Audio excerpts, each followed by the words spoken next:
Hello guys, anigu waxaan ahay Dr. Bidaan.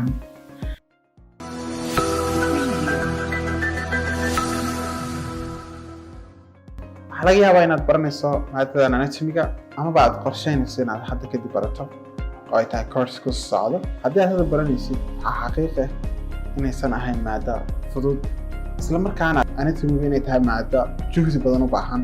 Haddii si loo fiiriyo ay tahay maadooyinka ugu adag mid ka mid ah medical schoolka, laakiin waxaa jiro farsamooyin aad ku baran karto anatomiga si fudud ama aad ka dhigi karto maada aad jeceshahay inaad barato oo mar kasta aad xiiseynayso, isla markaana aad ka helayso cilmiga ama aqoonta aad u baahan tahay si aad u fahanto waxyaabaha markaa la barto barashada anatomiga gadaasheed. Maanta waxaan rabaa markaa inaan idinla wadaago 11 tips and tricks to enjoy and win your anatomy class.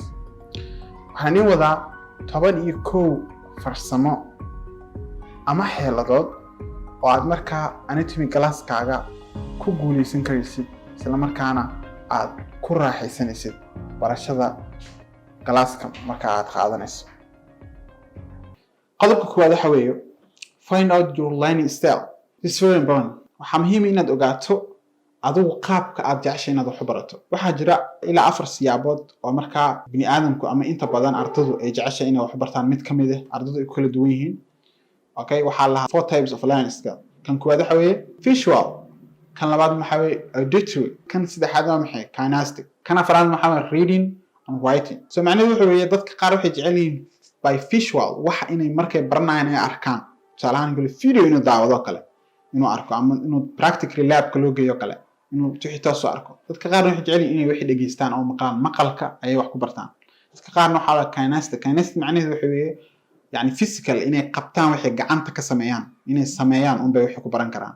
يعني ama qaab sawir ha u sameeyaan ama qaab maxaa la gacanta si kale ha uga sameeyaan. Qaar waxay jecel yihiin wixii inay ku luuqayaan oo kale, tusaale ahaan kale wixii inay kor u dhahaan oo si qaab hees camal inay u sameeyaan. Okay, so waxaas oo dhan marka la isku geeyo waxaa la kinesthetic, waa physical, waa inuu qofkii physical waxa uu sameeyo uu la falgalo. kan ugu dambeeya waxa reading. Dadka qaar waxay jecel yihiin wixii inay aqriyaan ayna qoraan, markaas ay xifdi karaan waxaan ama ay fahmi karaan. So afartan mid aad tahay soo hel. Qodobka koowaad aan kugu la talinay waxa weeye afartan mid nooca tahay waa inaad soo heshaa, midaas aad tahay xoog saar.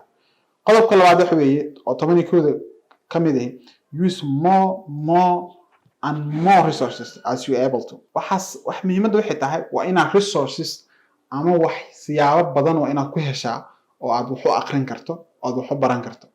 Okay, tusaale ahaan kala books kala duwan waa inaad akhrisaa, videos kala duwan waa inaad YouTube iyo meel kasta aad ka fiirsataa, waa inaad lecture notes oo macalinku uu bixiyay ama meelo kale aad ka keento waa inaad akhrisaa. meelo badan waa inaad isticmaali karto. Resource badan waa inaad heshaa oo isticmaasha marka anatomy laga hadlo, because it's just ma ahan maadooyinka oo ma garanaysaa yani oo inta hal mar la akhriyo laga tagi kara ma ahan, maado akhris badan u baahan. qodobka saddexaad waxa weeye visualize everything. waa inaad visualize garaysaa everything, wax kasta waa inaad indhaha ku aragto. meeshaan macnaheedu waxa weeye anatomiga inta caadi lecture ahaan u dhageysato oo akhrido kuguma filno. So waa inaad wax kasta indhaha ku aragto. indhaha soo arkaysaa waxaad u arki kartaa number 1 inaad darow garayso, waa inaad sawirtaa structure-ka marka aragto waa inaad sawirto, waa inaad video ahaan u fiirsato, something like that. yani saasoo kale waa inaad wax inaad aragtaa muhiim. Okay, number 4 waxa weeye draw structures by yourself. waa inaad sawirtaa structures. tusaale ahaan oo kale large intestine, waa inaad inta bible soo qaadato, warqad soo qaadato aad sawirtaa. caadi waa inaad sawirtaa.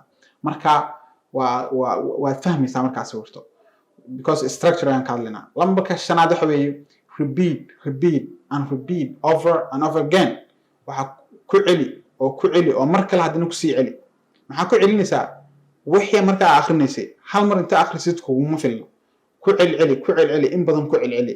tusaale ahaan kale lecture-ka markaa maanta kale aad qaadato ama maanta kale aad akhriso, tomorrow kale ku celi, hal saac oo kale, 2 maalin kadibna mar kale ku celi. ku celceliskaas wuxuu ku sahlayaa in markaa aysan maskaxdaada ka bixinin, because of anatomy waa wax badan waxay dhahaan waa in gacanta lagu haayo. lambarka 6 waxa weeye use memorization tactics. yani waxaas farsamooyin xifdinaad isticmaal. tusaale ahaan kale inaad erayo soo gaabsato iyo wixii la mid ah, farsamooyin marka aad wax ku xifdin karto isticmaal. Okay, lambarka 7 waxa weeye read in groups with peers, challenge yourself. waa inaad la akhriso markaa groups arday groups oo peerskaaga ah ardadaada waa inaad wax la akhriso si aad u challenge gareyso ama markaa naftaada u ogaato macnaha waxa ay markaa garanayso iyo waxa aad markaa garanayn oo inaad akhriso u baahan challenge adiga iskugu samayso waa inaad dadka kale wax la akhriso su'aalo isweydiisaan iyo wixii lamid number 8 waxa way focus your weak points lama kasida waxa way inaad focus gareyso ama aad xoog saarto meelaha aad daciif ku tahay macnaheedu meelaha aad ku fahansaneyn waa inaad xoog saarto weak points ka qodobka sagaalaad waxa weeye take notice and write concepts in your own words waxaad qaadataa note ama qoraallo yar yar samayso marka aad joogto galaaska oo lecture-ka aad qaadanayso ama markii aad lecture-ka meel kale aad ka fiirsanayso anywhere oo marka aad qaadanayso lecture anatomy waxaad isku daydaa inaad samaysto note sidoo kale write concepts in your own words fikradaha marka aad fahanto ama waxyaabaha aad barato marka waxaad isku daydaa kaliya inaadan fiirsan ama kaliya inaadan aqrin laakiin aad gacantaada ku qorto marka wax kasta oo aad qorto oo aad gacantaada ka samayso you will remember, you will understand. Okay, lambarka tobnaad waxa weeye teach subjects to the other students ardada kale ama dad kale waa inaad bartaan markasta this is very important why waxaa jirto wax la yiraahdo Chinese proverb oo mahmaayo Shiineys ayaa jirto mahmaayaas waxay dhahdaa I hear and I forget, I see and I remember, I do and I understand yani saddex qaybood waay oo mid walba result uu ka dhalanayo ama natiijo ay ka dhalanayso kuwaad waxay leedahay I hear and I forget yani waxaan waa maqlay waan ilaawo oo macnaheedu ay tahay wax kasta aad kaliya maqasho oodan arkin oodan samayn waxaad halis ugu jirtaa inaad ilowdo yani si dhaqso ku ilaawaysa tan labaadna waxa weeye I see and I remember waan arkay laakiin waan xasuustaa waan arkay waana xasuustaa macnaheedu waxa weeye wax kasta aadan samaynin aad kaliya aragto waad xasuusanaysaa laakiin ma fahmaysid wixii nidaad wixii way ku jiraan laakiin ma fahansanin